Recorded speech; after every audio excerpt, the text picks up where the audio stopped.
Selamat siang Mbak Saudara, jumpa kembali dengan Beta. Hari ini katong balong makan suami, gak apa-apa. Yang penting katong bisa makan ikan bubara yang besar dan tabal suatu hari nanti.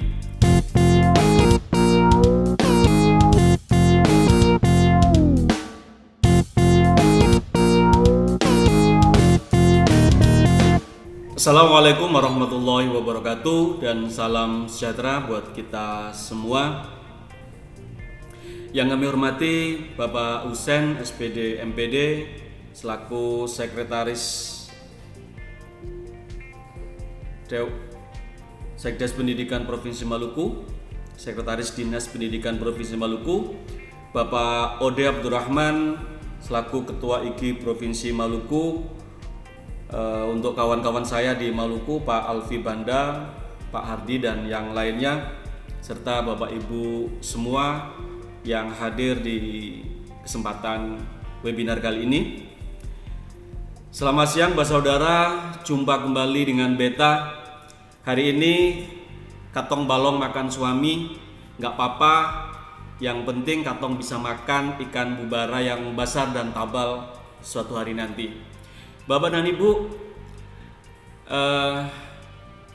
kami perlu sampaikan sebentar bahwa sebetulnya kami pernah bertemu dengan kawan-kawan IGI di Ambon, yakni pada bulan September tahun 2017 yang lalu. Nah, langsung saja Bapak Ibu, saya akan sampaikan. Baik Bapak dan Ibu, saya mulai dengan membuka mindset kita bahwa hari ini kita semua sebagai pendidik berada di era revolusi industri 4.0, di mana seperti yang sudah kita ketahui bersama bahwa sejak tahun 2000 yang lalu kita sudah masuk pada revolusi industri ketiga, di mana saat itu sedang gencar-gencarnya komersialisasi komputer dan teknologi informasi. Dan hari ini kita sudah bergeser ke revolusi industri keempat. Baik, terima kasih, kami lanjutkan. Bagaimana Bapak Ibu, bisa mendengar suara saya? Ya Pak, jelas. Oke, baik.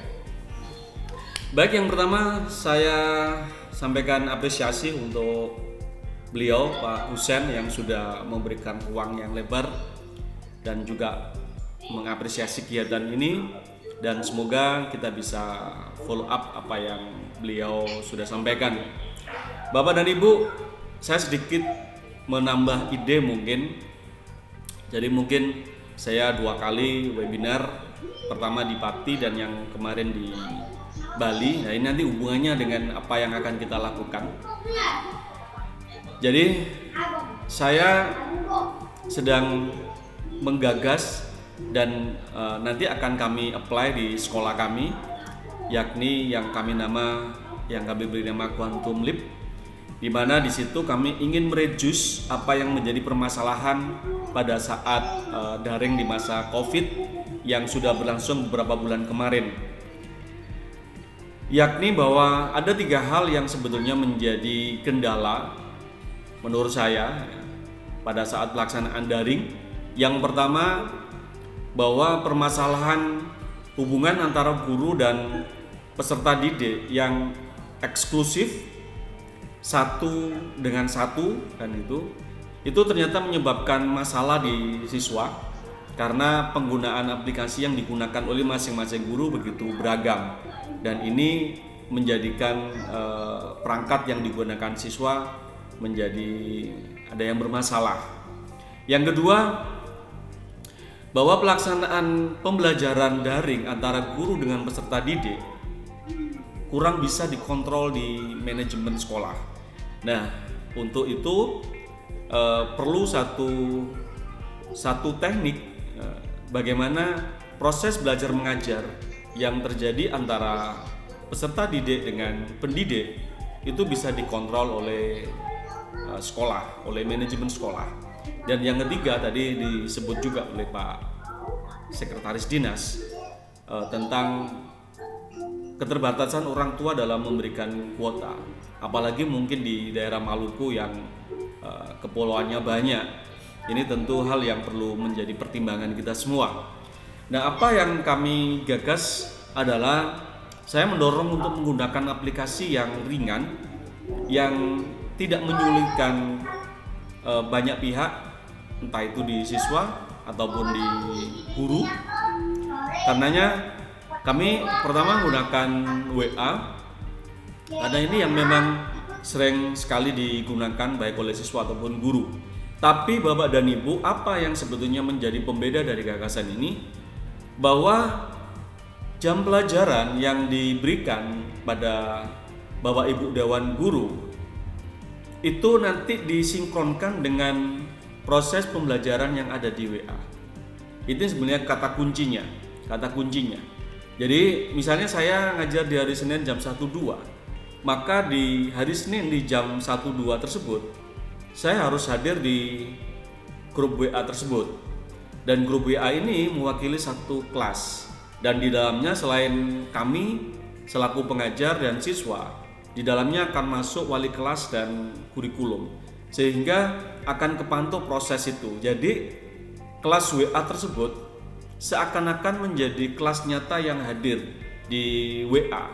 Jadi jam mulai belajar sampai jam akhir belajar itu bisa tertib sesuai dengan jadwal pelajaran yang diberikan kepada Dewan Guru. Nah, kali ini apa hubungannya dengan materi kita? Bahwa materi kita hari ini adalah menjadi bagian dari materi yang bisa dimasukkan di WA, yakni yang kita bisa sharekan ke dalam kelas WA, yaitu link dari video yang ke depan akan kita arahkan ke channel YouTube kita. Mungkin tadi sudah disampaikan oleh Pak Ketua Wilayah bahwa di samping itu juga ada teknik lain, ya silakan saja, karena sesungguhnya ini juga bisa berjalan bebarengan. Manakala mungkin di satu daerah kondisi jaringannya kurang begitu baik, maka penggunaan cara luring tadi itu mungkin bisa digunakan dari produk yang nanti akan kita hasilkan di workshop kita kali ini. Jadi Bapak Ibu, workshop kita kali ini adalah workshop yang memanfaatkan video pembelajaran atau membuat video pembelajaran dengan menggunakan smartphone dengan aplikasi yang bernama KineMaster. Nah, harapannya nanti video pembelajaran yang sudah jadi ini ada pilihan untuk ditaruh di channel YouTube, dan satunya mungkin didistribusikan melalui media simpan, baik itu flash disk ataupun yang lain, ke peserta didik sehingga bisa dipelajari secara mandiri. Harapannya seperti itu. Baik, mungkin saya lanjutkan pemaparan yang sebelumnya. Jadi Bapak Ibu, saya ingin sampaikan bahwa hari ini kita berada di revolusi industri keempat, di mana teknologi sudah saling komprehensif untuk saling menunjang, baik itu tentang kecerdasan buatan, Internet of Things, dan lain-lainnya yang saling dihubungkan dengan harapan kecerdasan buatan dan yang lainnya ini akan mampu memudahkan pekerjaan manusia. Nah, gejala-gejala revolusi industri keempat ini seperti yang sudah kita ketahui bersama, toko fisik masih ada, tetapi sekarang sudah banyak toko-toko online yang ada di dalam marketplace. Bahkan di Dinas Pendidikan di kementerian itu untuk belanja di SMK hari ini sudah mengharuskan untuk belanja di marketplace melalui aplikasi Takola. Kemudian Bapak Ibu, misalnya untuk alat transportasi yang dulu menggunakan ojek dan taksi konvensional, hari ini sudah ada Grab, Uber, Gojek, dan yang lainnya yang pola bisnisnya sudah sangat berbeda dengan pola yang konvensional. di mana hari ini Uber, Gojek itu dia menjadi satu perusahaan transportasi yang besar, tetapi tidak harus mempunyai kendaraan, tidak harus mempunyai sepeda motor, tidak harus mempunyai mobil, tetapi dia mampu menghimpun itu semua dengan sebuah sistem, sebuah aplikasi, sehingga ini menjadi pola kehidupan baru yang terjadi di kehidupan kita saat ini. Begitu juga dengan wajah kegiatan ekonomi dunia saat ini tentu berubah, baik itu yang berhubungan dengan sharing ekonomi, sharing edukasi, e-government, cloud, kolaboratif, marketplace ataupun yang lain. Semua sudah berubah. Nah, bagaimana dengan di pendidikan di tempat kita di Indonesia? Alhamdulillah, dalam rangka menyambut dan masuk ke dalam revolusi industri 4.0, pemerintah kita melalui Dinas Pendidikan sudah mulai memasukkan materi-materi pendidikan yang menjadi komponen dari revolusi industri 4.0 tersebut. Pertama yang lagi gencar ini memang yang banyak memang di SMK, yaitu tentang teknologi cetak 3 dimensi atau 3D. Kemudian augmented reality dan virtual reality ini juga menjadi satu bahasan yang beberapa tahun lalu sudah dikenalkan ya, dilatihkan juga oleh Simolek dan yang lainnya. Kemudian aplikasi robotik, teknologi smart school, kemudian game pendidikan ini dengan diselenggarakan Ki Hajar Award misalnya, itu dalam rangka untuk menumbuhkan kemampuan untuk membuat game pendidikan ini salah satunya. Kemudian teknologi Internet of Things atau IoT itu juga sudah semakin menjadi pembicaraan di kalangan guru dan siswa, bahkan juga banyak yang sudah masuk di perlombaan-perlombaan untuk inovasi di bidang Internet of Things ini. Kemudian yang juga sudah mulai ya masuk di pendidikan kita, khususnya di level SMK, itu kecerdasan buatan atau AI. Kalau di perguruan tinggi ini sudah lama memang, tetapi ini sudah didorong supaya masuk di pendidikan yang lebih rendah, dalam hal ini di tingkat SLTA. Bisa jadi nanti mungkin akan didorong juga ke tingkat SLTP tentu dengan paket yang disesuaikan dengan kemampuan usianya. Kemudian ada mixed reality, jadi ini penggabungan antara AR dan VR dan teknologi yang lainnya. Nah Bapak Ibu, ini adalah potensi atau potret dari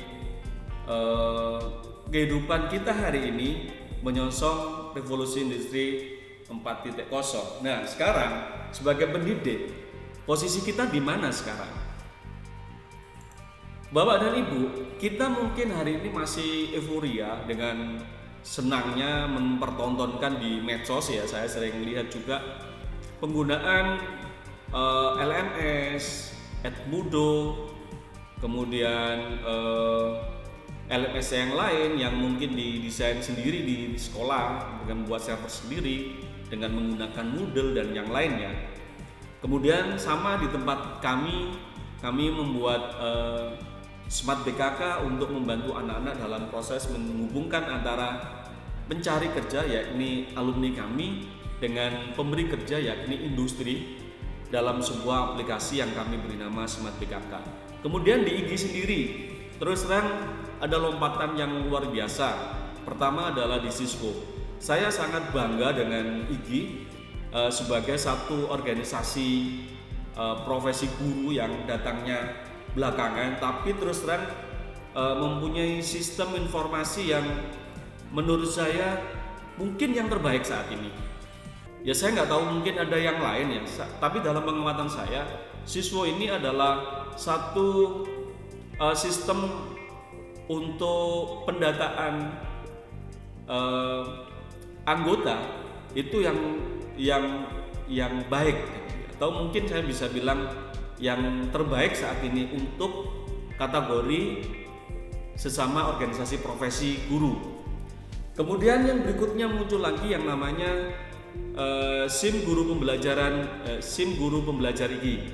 Kalau yang SIM Guru Pembelajar IGI sebetulnya ini bukan hal yang baru karena di tempat lain sudah mulai dibangun.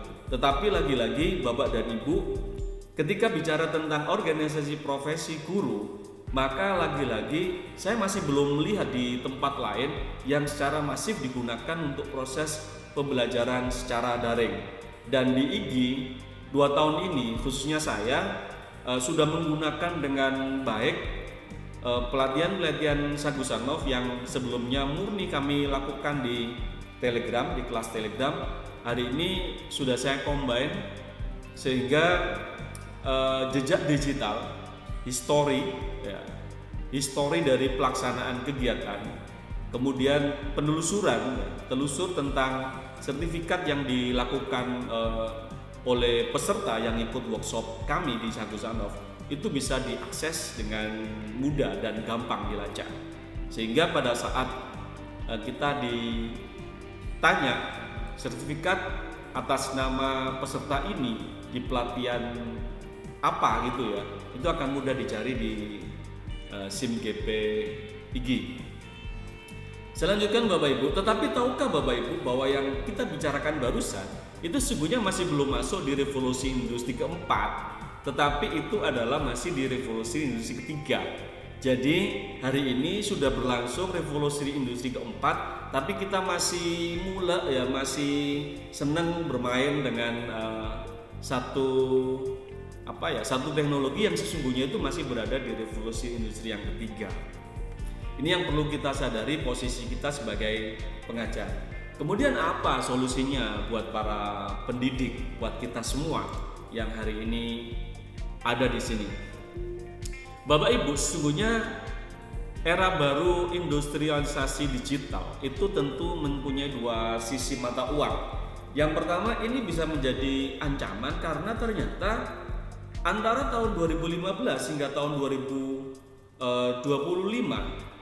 itu ada 1 sampai 1 miliar pekerjaan yang digantikan, posisi manusia akan digantikan dengan otomatisasi mesin.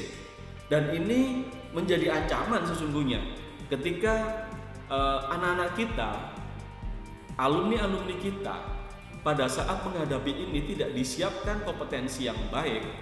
Padahal di luaran mesin-mesin sudah begitu banyak yang diproduksi untuk menggantikan posisi alumni-alumni itu. Tentu saja ancamannya akan banyak orang yang pekerjaannya digantikan oleh mesin.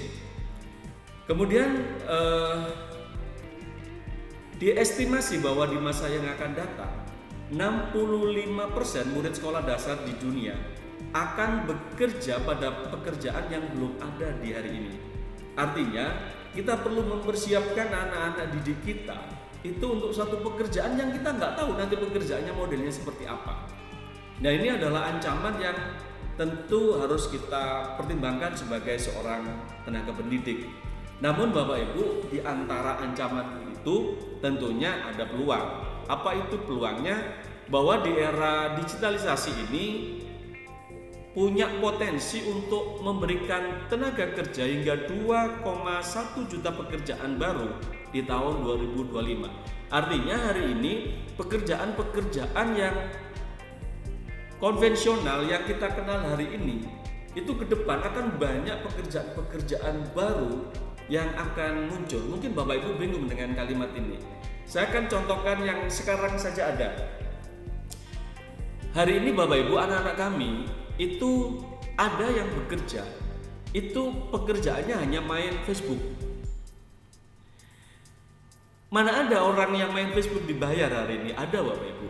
Dan ini sudah banyak diterapkan oleh industri-industri. Jadi apa mereka? Misalnya Bapak Ibu, di kami di Jawa Timur itu ada radio yang sangat terkenal yakni Suara Surabaya. Itu akan meng-hire orang untuk mengisi fanpage mereka, mengisi grup dari radio tersebut untuk menginformasikan dan berkomunikasi dengan netizen. Begitu juga yang bekerja untuk memantau perkembangan di Twitter dan yang lainnya, Instagram dan lainnya. Nah ini yang dulu nggak ada pekerjaan seperti itu. Facebook, Instagram, Twitter, ya hanya sosmed untuk main-main aja. Ternyata ini menjadi pekerjaan tersendiri. Nah, ngomong sosmed tadi misalnya Bapak Ibu, ada orang yang memang bertugas untuk menganalisa dari celotehan-celotehan orang yang ada di sosmed untuk dijadikan pengambil keputusan. Dan ternyata pekerjaan ini juga gajinya nggak kecil Bapak Ibu. Misalnya ketika kemarin Pilpres misalnya, itu bisa memantau perkembangan calon pemilih di masing-masing calon itu dengan menganalisa cuitan-cuitan yang ada di sosmed. Jadi ini adalah salah satu contoh pekerjaan yang dulu nggak ada, hari ini ada. Dan sebetulnya nanti ke depan kita akan terkaget-kaget, ternyata banyak sekali pekerjaan-pekerjaan baru yang menjanjikan yang dulu tidak ada. Oh iya, yang sangat terkenal hari ini adalah YouTuber. Siapa yang dulu berpikiran bahwa membuat video ngeprank ya kan itu ya, itu bisa menghasilkan uang jutaan bahkan miliaran rupiah. Dan hari ini sudah terbukti bahwa itu bisa menjadi satu pekerjaan tersendiri. Artinya kita tentu menyiapkan itu semua. Baik, saya lanjutkan Bapak Ibu, bagaimana kita meresponnya? Tentu adanya komitmen untuk meningkatkan skill kita, kemudian tidak henti-hentinya kita mencoba hal yang baru khususnya dengan teknologi terkini supaya kita tidak terhindar atau tergilas oleh teknologi tersebut. Kemudian yang terpenting adalah kolaborasi. Hari ini saya berada di Jawa Timur, kolaborasi dengan Bapak Ibu semua yang ada di Maluku. Ini adalah skill-skill dan kompetensi yang memang harus terus dikembangkan. Karena ini nanti yang akan peak di masa-masa ke depan, dan ini harus kita dorong ke anak-anak didik kita Bapak Ibu. Mereka tidak boleh lagi hanya mengenal dunia sekecil di sekolah masing-masing, tetapi harus juga kita dorong untuk saling mengenal bahwa dunia ini luas, bahwa Indonesia itu luas. Mereka harus berkolaborasi untuk bisa menghasilkan satu karya. Dan hari ini kita tahu Bapak Ibu banyak di masa Covid ini tidak ketemu orangnya, tetapi mampu membuat satu karya yang bisa berkolaborasi seperti itu. Bapak Ibu, Saguzanov hadir dalam rangka untuk menjadi bagian yang berkontribusi untuk mengisi di industri 4.0 ini. Tentunya nggak semuanya, tetapi sebagian ada yang sudah mengarah pada penggunaan teknologi yang sudah apply di revolusi 4.0 ini.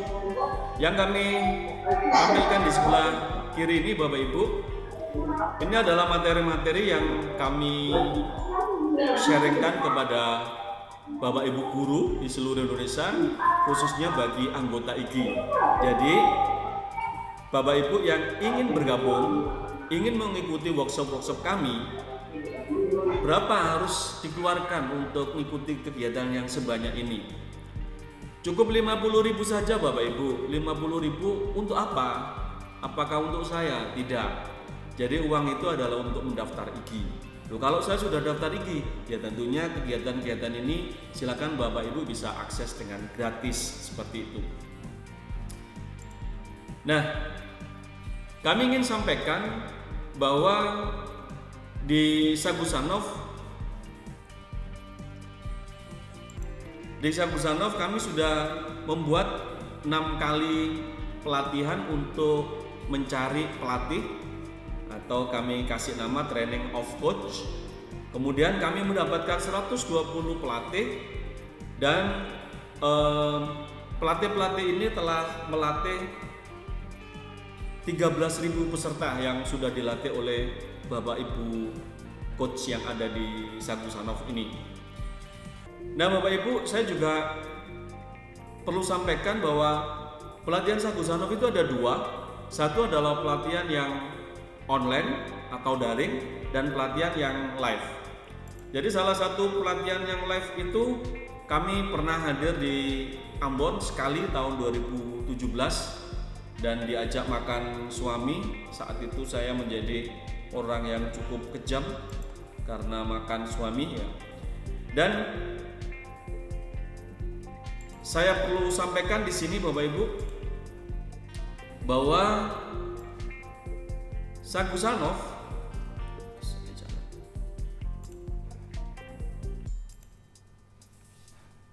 di tahun 2016 kami telah melatih 1.850, kemudian 17.900 guru, 2018 295. Kenapa ini mengecil? Karena ini sebagian besar kegiatannya adalah kegiatan yang langsung ke daerah-daerah. Nah, semenjak 2019 20 saya sudah fokus di kegiatan yang sifatnya online hanya 1-2 kali. Kemarin di 2019 saya 2 kali ke luar daerah. Nah, sisanya kami lakukan proses di SIM guru pembelajar IGI. Karena itu di 2019 kemarin alhamdulillah kami bisa membantu guru-guru kami di seluruh wilayah Indonesia, hampir 5.000 guru. Kemudian yang di tahun 2020 ini di pertengahan tahun alhamdulillah kami sudah melatih 6.000 lebih guru. Dan kami berharap Bapak Ibu guru yang hari ini ikut kegiatan webinar ini nanti bisa bergabung supaya menjadi bagian dari Bapak Ibu guru yang mengenal Sagusanov, kemudian bisa membuat materi video dengan menggunakan handphone, menggunakan smartphone, dan itu nanti bisa diakses di channel YouTube. Nah, kenapa kok channel YouTube yang diperlukan Bapak Ibu?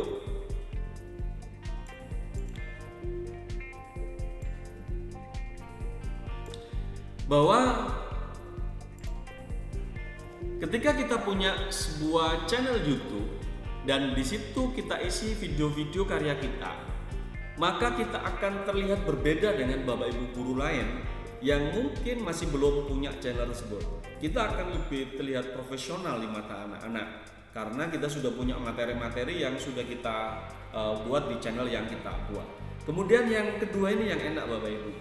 Untuk materi yang sama, misalnya kita mengajar di kelas yang sama di tahun besok, maka materi itu bisa kita replay, kita repeat ya, kita ulang kepada peserta didik di berikutnya, sehingga kita tidak perlu membuat lagi kecuali memang jika ada materi yang memang perlu diupdate.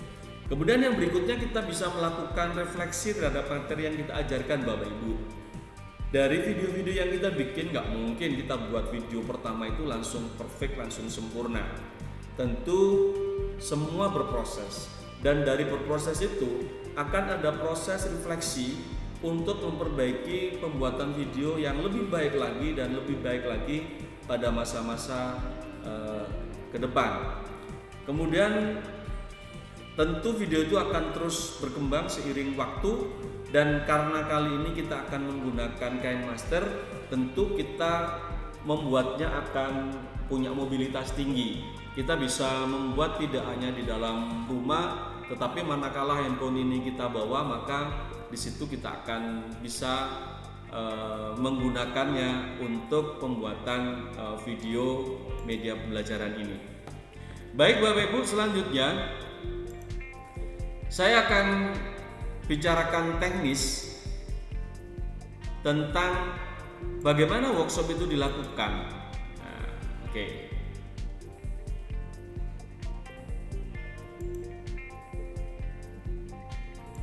Ini adalah materi-materi yang kita sudah siapkan.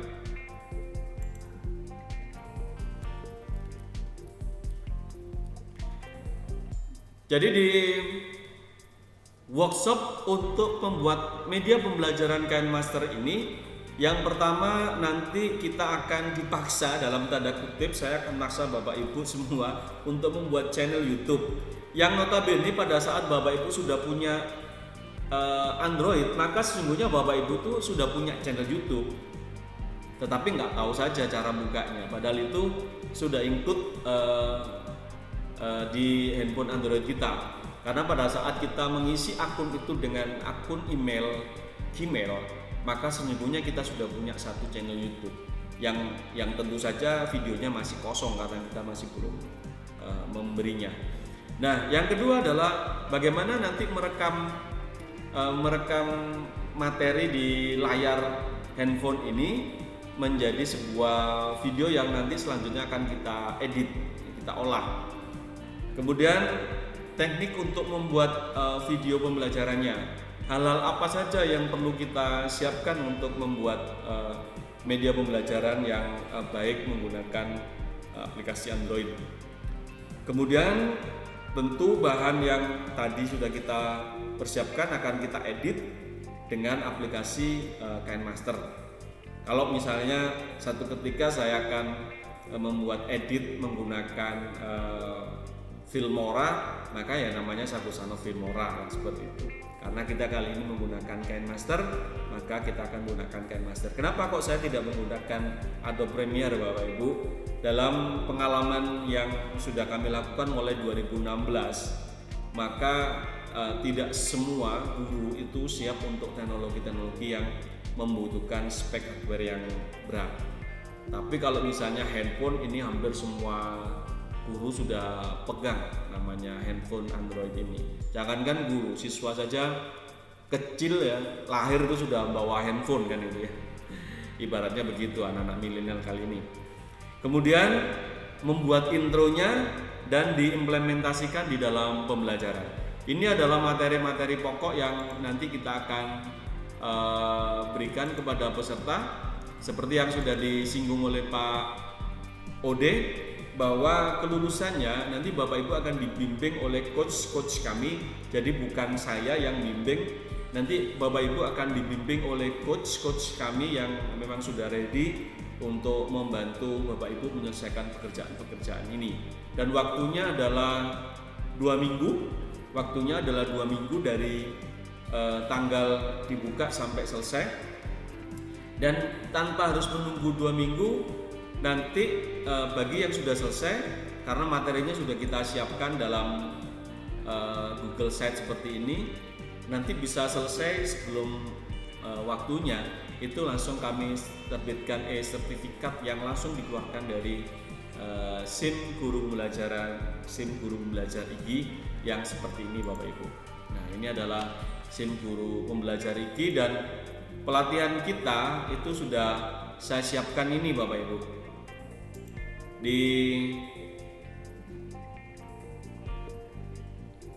Nah, ini Sakusano KineMaster, linknya ini nanti bisa saya kirim di chat ya, untuk Bapak Ibu bisa bergabung.